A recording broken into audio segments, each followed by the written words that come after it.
बिस्मिल्लाहिर्रहमानिर्रहीम। बेटा आज का हमारा लेक्चर है about the 12th biology is about the DNA as hereditary material. असल में हमने जो बात की थी कल, याद आ गया कि क्रोमोसोमल थियरी ऑफ इनहेरिटेंस जब हमने पढ़ी थी तो हमने कहा था कि क्रोमोसोम्स इन्वॉल्व होते हैं, ठीक है, कंटेन द जेनेटिक इंफॉर्मेशन, यानी हेरिडिटरी इंफॉर्मेशन क्रोमोसोम के अंदर होती है। अब क्रोमोसोम अगर आप गौर करें तो क्रोमोसोम में तीन चीजें होती हैं, वैसे तो दो चीजें होती हैं जो हमने उस दिन स्ट्रक्चर भी पढ़ी थी कि एक तो क्रोमोसोम में डीएनए होता है, ठीक है, और दूसरा क्रोमोसोम के अंदर प्रोटीन्स होते हैं, और एक तीसरी चीज भी याद रखिएगा, क्योंकि हमने जो बात की थी वो हमने एविडेंस लिए थे न्यूक्लियस से रिलेटेड।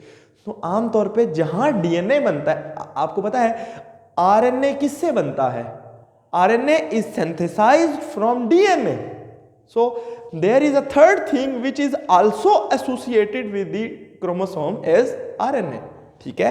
तो because RNA is synthesized, no, chromosomes are not made up of RNA, but RNA is associated with them. It means if this jersey is not the part of my body, but it is associated with me, है, क्योंकि ये मैंने ही अपने गिद्ध लपेटी हुई है, सही है। तो ये हम बात करेंगे दिस इज के इन तीनों में से सर साबित करेंगे हम कि कौन सा इन तीनों में से is actually responsible for the inheritance, for the heredity, सही है। तो वो है असल में डीएनए, लेकिन साबित तो नहीं हुआ ना, अभी हम साबित करना है ना एक्सपेरिमेंट्स में। तो इसमें मुख्तलिफ एक्सपेरिमेंट्स की बुनियाद पे आज हम साबित करेंगे कि DNA is actually the hereditary material. Actually the genes are on the DNA and actually the genes are the segments of the DNA and they control the traits in the next generation। तो ये वाली बात हमने आज पढ़नी है।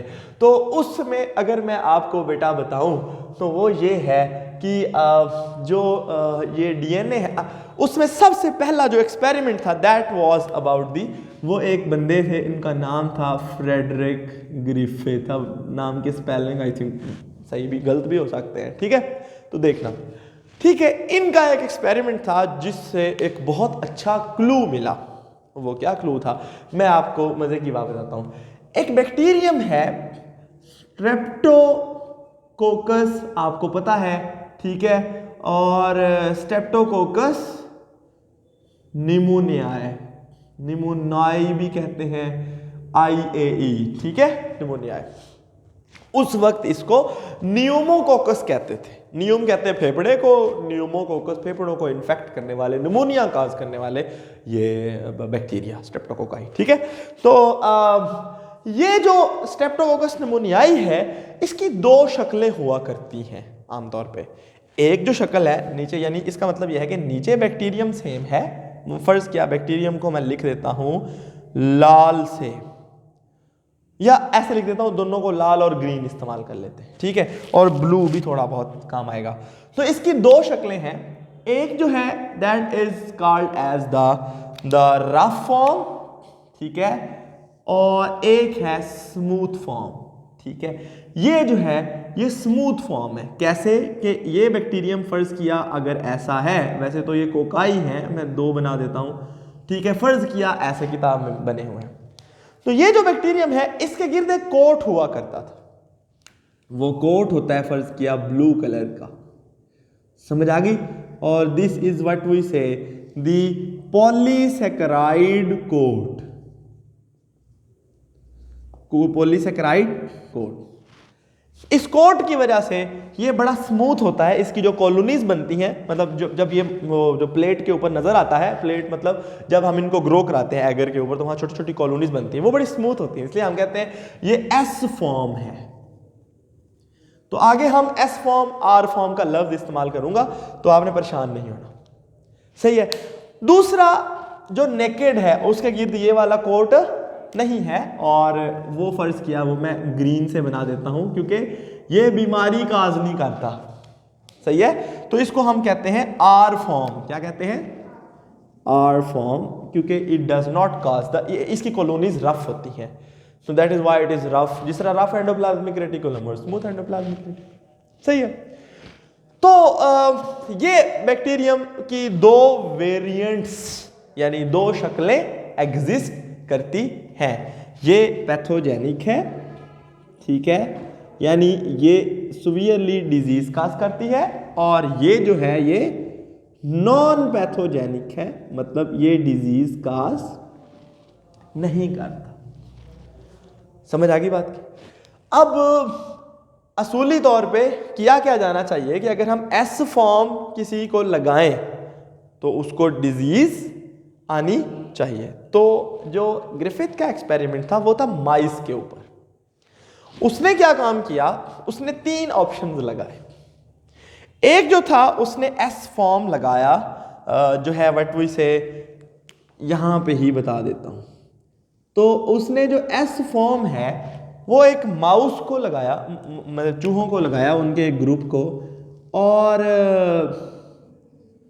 चूहों को क्या हो जाना चाहिए था, मर जाना चाहिए था। तो माइस को लगाया और माइस जो थे वो क्या हो गए, इसका मतलब है ये बीमारी काज करता है। ठीक है।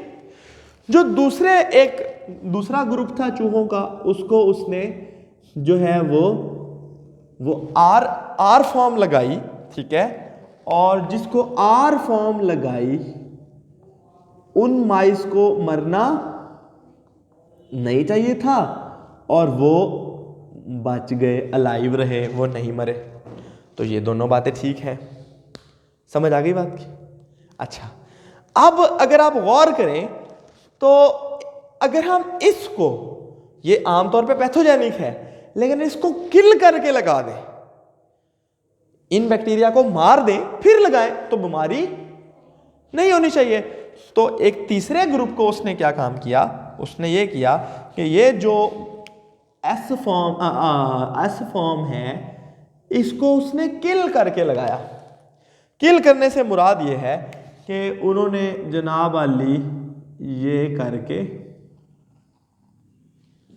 करके लगा दिया। सही है। और फर्ज किया ये जो उनको लगा दिया, और इनको पहले उसने क्या किया, किल, और फिर उसने माइस में लगाया, तो माइस बच गए, माइस हेल्दी रहे। ये एक्सपेरिमेंट, मतलब ये तीनों चीजें जो एक्सपेक्ट किया था, यानी एज एक्सपेक्टेड, ये भी एज एक्सपेक्टेड और ये भी एज एक्सपेक्टेड। ठीक है। लेकिन एक चौथा ऑप्शन उसने लगाया। वो क्या था, उसने किल एस फॉर्म और लाइव आर फॉर्म। देखो, ये भी बीमारी काज नहीं करती और ये भी बीमारी काज, किल हुई भी हो तो डिजीज काज। मैं किल करने के लिए फर्ज किया इसके गिर्द काले रंग का एक ऐसे लगा देता हूं, यानी इसके गिर्द ऐसे निशान लगा देता हूं। अब आप समझ आ गया, ये दोनों बीमारी काज नहीं करते। तो जब उसने इन दोनों को जोड़ के लगाया ना, तो फर्ज किया उसने, ही कंबाइंड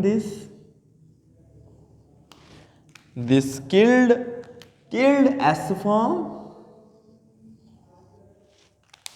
ठीक है, killed S form plus live R form, यानी जो दोनों ही बीमारी काज नहीं करते। जब उसने इन दोनों को कंबाइन करके लगाया माइस को, तो जब माइस को लगाया तो माइस मर गए,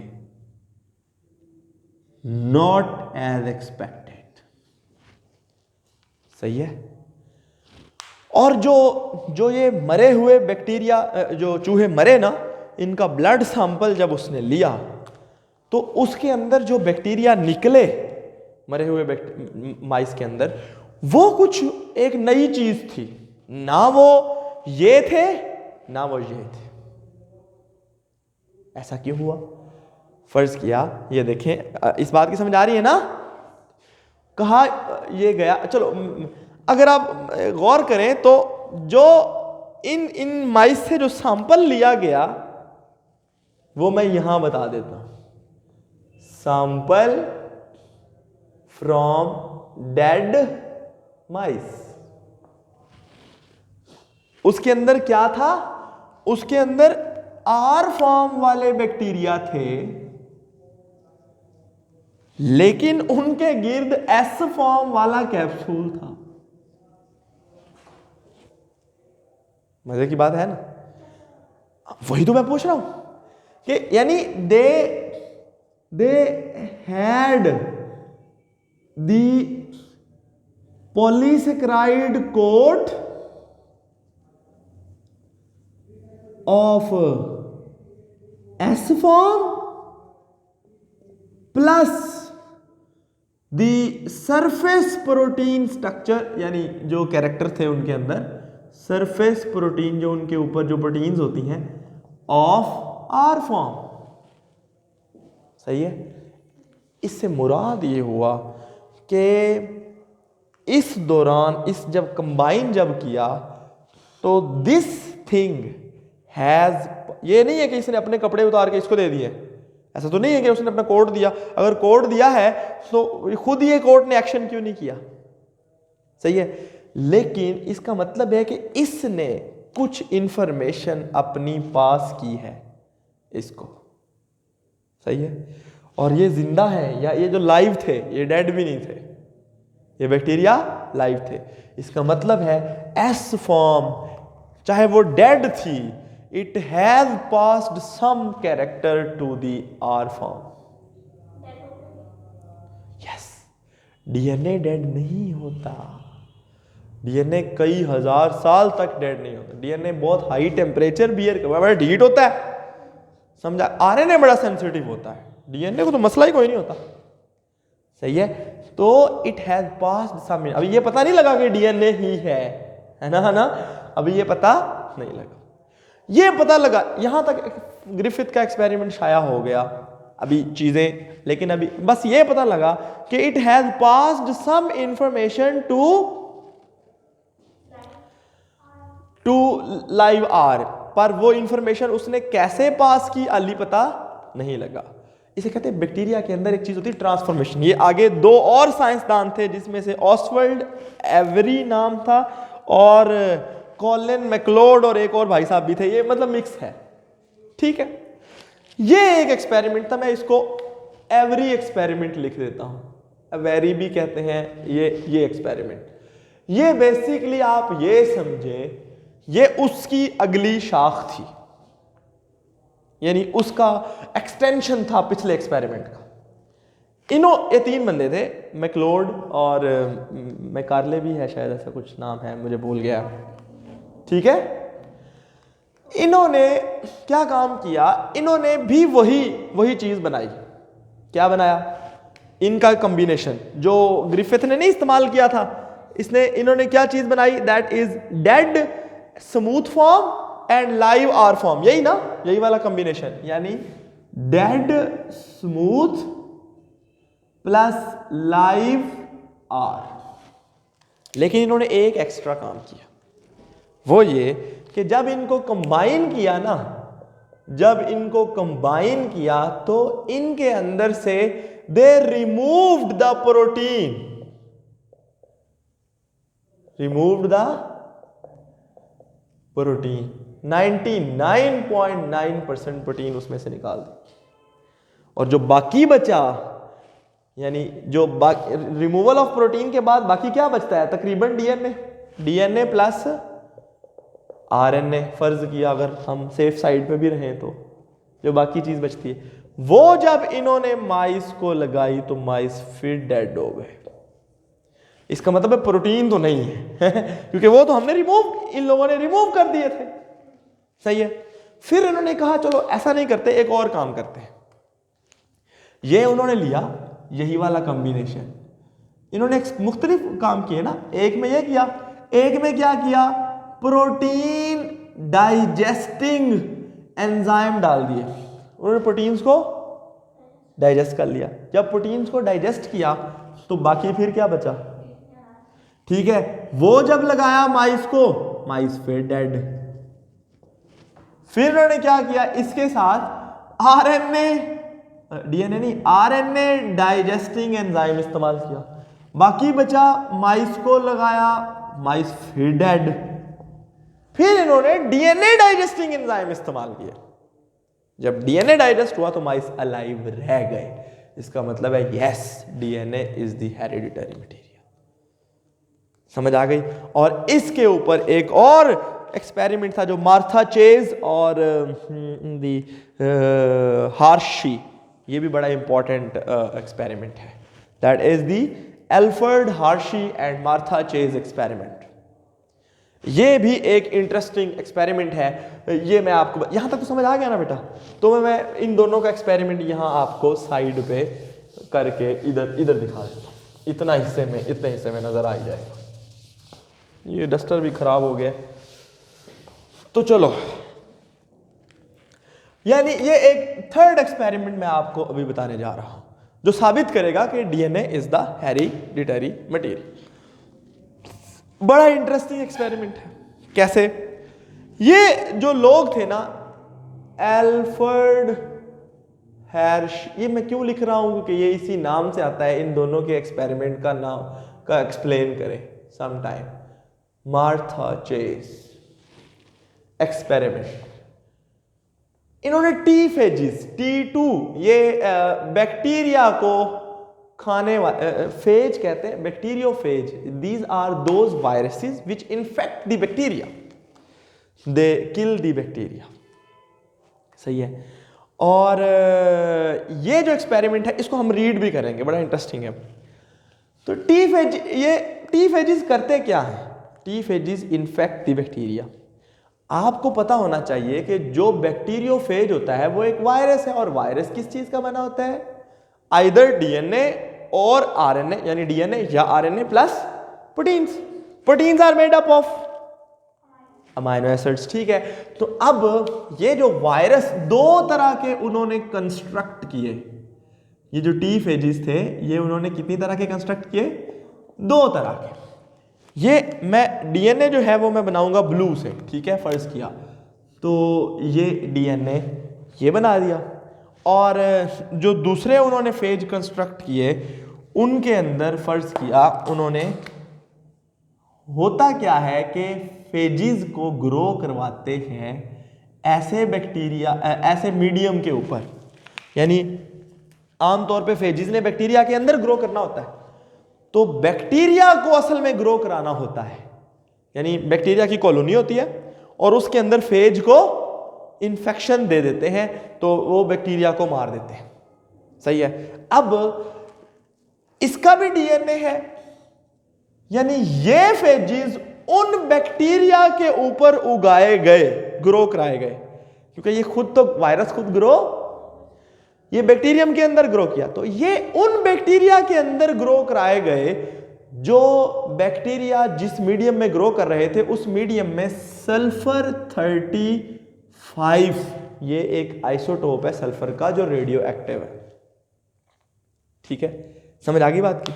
और ये वाले जो ग्रो कराए गए ये P32 के ऊपर ग्रो कराए गए। फास्फोरस का एक है जो कि ये भी रेडियो एक्टिव है। सही है। लेकिन पता है क्या मजे की बात हुई? सल्फर चूंकि डायरेक्ट डीएनए में हिस्सा, सल्फर डीएनए के अंदर कहां सल्फर होता है? डीएनए में तो न्यूक्लियोटाइड्स होते हैं, और न्यूक्लियोटाइड में कहीं भी सल्फर नहीं है, नाइट्रोजनस बेस होती है और पेंटोज शुगर होती है और फास्फेट ग्रुप होता है। फास्फोरस डीएनए का हिस्सा बन जाती है। हुआ ये कि इनका जो डीएनए था ना वो P32 वाला हो गया डीएनए। सही है। और इनकी प्रोटीन नॉर्मल रही, वो जो सल्फर नॉर्मल है। ठीक है। और इनका जो डीएनए था वो नॉर्मल P31, जो फास्फोरस का मेरे ख्याल से एटॉमिक नंबर 31 है। ठीक है। तो इनका जो प्रोटीन कोड था ना, ये वाला कोड, इसमें S35 आ गया।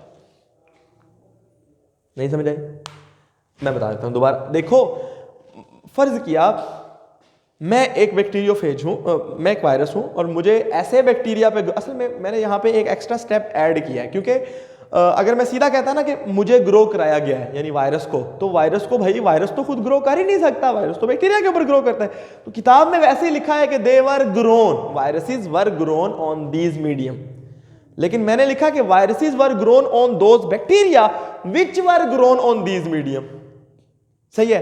तो वायरस की होती है एक प्रोटीन कोड और एक होता है डीएनए।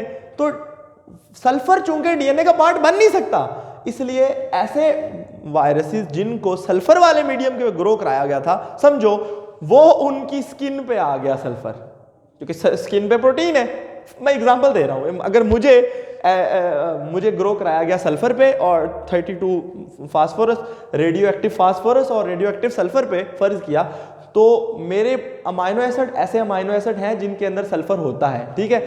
तो वो सल्फर पार्ट बन गया मेरे अमाइनो एसिड का, मतलब मेरी प्रोटीन्स का, और जो फास्फोरस है वो मेरे डीएनए का पार्ट। समझ रहे? हम इसको रीड भी साथ कर लेते ताकि आपको कोई मसला ना रह जाए, ठीक है।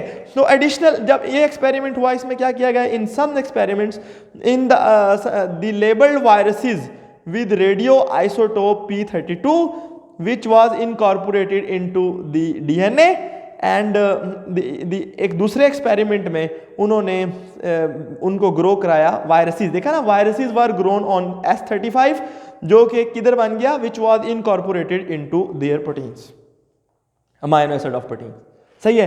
अब after the labelled viruses were permitted to infect bacteria, the bacterial cells were agitated violently to remove the protein coats of the infected viruses from surface of the bacteria. Thus this procedure removed S35, जो बाकी बचा वो DNA का part था, और जब वो नए बैक्टीरिया को लगाया गया तो बैक्टीरिया मर गए। समझ आई? इसका मतलब ये है कि ये देखो, अब अगर फर्ज किया मैं एक ऐसे बैक्टीरिया बना लेता हूं जिनके अंदर P32 भी है और उनके डीएनए के उनकी जो ये वाली है प्रोटीन कोड, उसमें S35 भी है, दोनों चीजें फर्ज किया, ठीक है। यानी ये अलग अलग एक्सपेरिमेंट थे, ठीक है। इसमें वो उनकी प्रोटीन का पार्ट बन गया, इसमें उनके डीएनए का पार्ट बन गया, फर्ज किया। अब मेरे पास है S35 का प्रोटीन कोड, ठीक है, और P32 का डीएनए, दोनों ही रेडियो एक्टिव हैं। ये बैक्टीरिया को इन्फेक्ट किए गए। जब ये बैक्टीरिया को इन्फेक्ट किए गए तो ये अंदर ग्रो होते हैं। फिर क्या किया गया, बैक्टीरियल सेल को इस तरह प्रोसेस किया गया। एजिटेशन का मतलब होता है इलेक्ट्रिकली उसको इतना वाइब्रेट किया जाना, या सोनिकेशन एक प्रोसीजर होता है। सोनिकेटर एक मशीन होती है और साउंड वेव्स की मदद से इसको ब्रेक करते हैं। जब ब्रेक करते हैं तो उससे सारी प्रोटीन निकाल ली।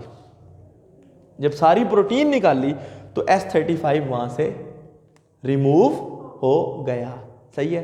लेकिन जब उस P32 वाले वायरस को, आपको पता है कि वायरस का डीएनए अपना होता है, प्रोटीन वो उस सेल से बनवाते हैं जिस सेल से उन्होंने काम चलाना होता है। समझ आ गई बात की? तो जब उन्होंने वो बैक्टीरिया को इन्फेक्ट किया, उनको रिमूव, यानी यहाँ पे बैक्टीरिया को ग्रो कराया है इनके ऊपर। समझ आ गई? तो ये बहुत सारे आ गए हैं, ठीक है। ये एक आ गया इस तरह, ये दूसरा आ गया, सही है, ये तीसरा आ गया। समझ रहे हैं ना बात को? इनके अंदर सल्फर, ये P32, ये लाल का मतलब है सल्फर और ब्लैक का मतलब है फास्फोरस, ठीक है। अब इसको एजिटेट किया गया और प्रोटीन क्या हो गई, रिमूव। जो बाकी बचा वो क्या था, फास्फोरस वाला डीएनए। जब वो डीएनए नए बैक्टीरिया को लगाया गया तो वायरसेस उस बैक्टीरियम में ग्रो हो गए। मसलन ये देखो, एजिटेशन के बाद क्या किया गया, P32 वाला डीएनए अलग, ठीक है, और सल्फर वाला protein code, S35 protein code अलग। ये जब बैक्टीरिया को लगाया गया तो कोई फर्क, वायरस उसके अंदर ग्रो हुए ही नहीं। लेकिन जब ये लगाया गया तो वायरस ग्रो हो गए। इसका मतलब है DNA is the hereditary material. पता कैसे लगा? पता इसलिए लगा कि जब इन बैक्टीरिया को ग्रो कराया गया ना, इन बैक्टीरिया, ये बैक्टीरियम है और उसको ये इन्फेक्ट किया गया, ये P32 वाला डीएनए, ठीक है, तो यहां से रेडियो एक्टिविटी निकलती है। सही है। पता लगता है कि हाँ जी ये ग्रो हो रहे हैं वायरसेस इसके अंदर। इससे पता लगा कि DNA is the hereditary material, protein उन्होंने उधर रिमूव कर दी थी तो सल्फर ऑटोमेटिकली रिमूव हो गया था। असल में ये जो P32 और S35 है ये मार्कर्स थे। मार्कर्स उन चीज़ों को कहते हैं जो हम लगा देते हैं साथ किसी चीज़ के कि इसको ट्रेस करेंगे। असल में ये ट्रेसिंग हो रही थी इनकी मदद से, वरना कोई ख़ास बात नहीं थी। जिस तरह आपने याद है फर्स्ट ईयर में जब फोटोसिंथेसिस थी तो फोटोसिंथेसिस में ऑक्सीजन कहाँ से निकलती है, वाटर से निकलती है या कार्बन डाइऑक्साइड से निकलती है, इसके लिए ट्रेस लगाया था, वहाँ एक मार्कर इस्तेमाल किया था। वही काम यहाँ पे है। उम्मीद है समझ आया होगा, वरना अगर ना समझ आया हो तो मुझसे दोबारा पूछ लेना, मैं आपको बता दूँ।